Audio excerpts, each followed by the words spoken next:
A very warm welcome. Actually, it's not that warm. It's been snowing earlier. We're in Birmingham. We're in Selly Oak on the fringes of the city, and we are on the exterior of a 67,000 square foot Sainsburys that opened this morning, and which is, the company readily admits, an experiment. What does that mean? Well, apparently it means it's got an oasis, a food market, a host of features that will be unfamiliar to Sainsbury's devotees.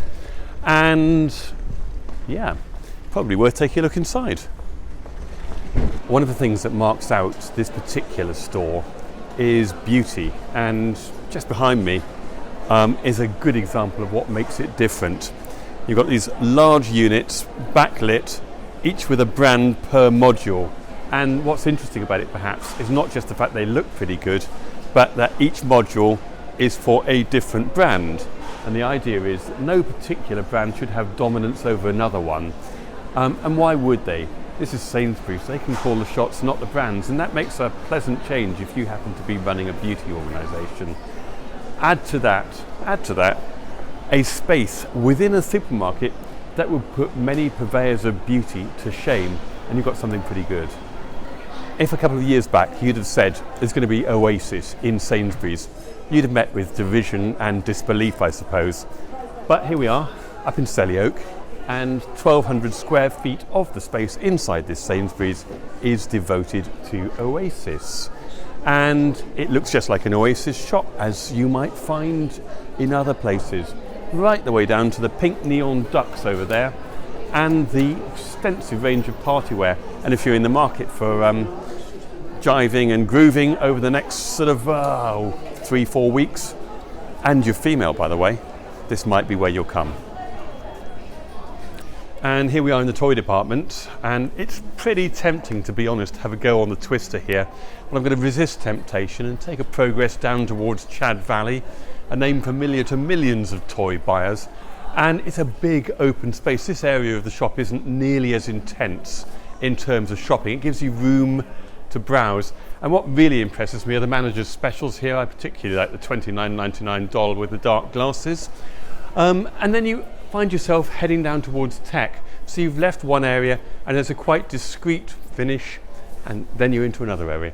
It makes sense. It's all about pulling out quite a lot of what would normally be under the Argos umbrella and creating a shop out of it.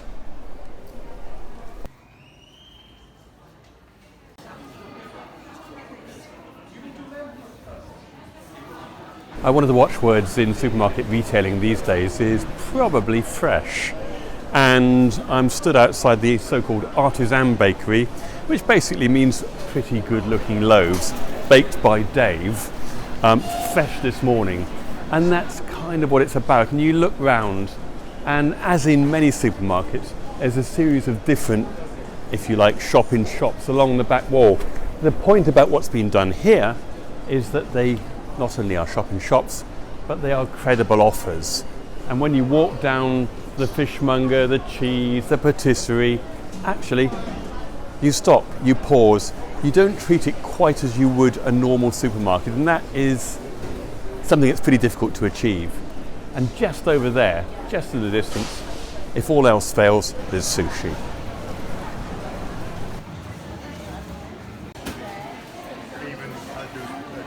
Well, this is Birmingham, and if you can't get a decent curry in Birmingham, we might as well all go home. And Little India Kitchen is a brand new experiment for Sainsbury's. They put it into the food market, which is where I'm standing on the exterior of.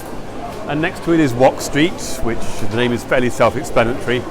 And just in the distance over there, there's Fresh Kitchen and a coffee bar. What I actually quite like about all of this is if you look round, there are a whole series of booths. So it's not just a flat series of tables with people looking at each other. This gives you a slight sense of discretion, a slight sense of it being your space, which matters in hospitality, nowhere more so than in a supermarket, which is usually a very busy place. Back out towards the tundra that is Selly Oak in Birmingham, having visited a 67,000 square foot experimental Sainsbury's.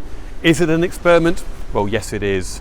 There's an awful lot in there that I haven't seen before, and I guess nobody else will have unless they come in this morning and the car park is full. The real question, I suppose, is this capable of A, being rolled out, And B, is it sustainable from Sainsbury's perspective? If it is, looks good to me.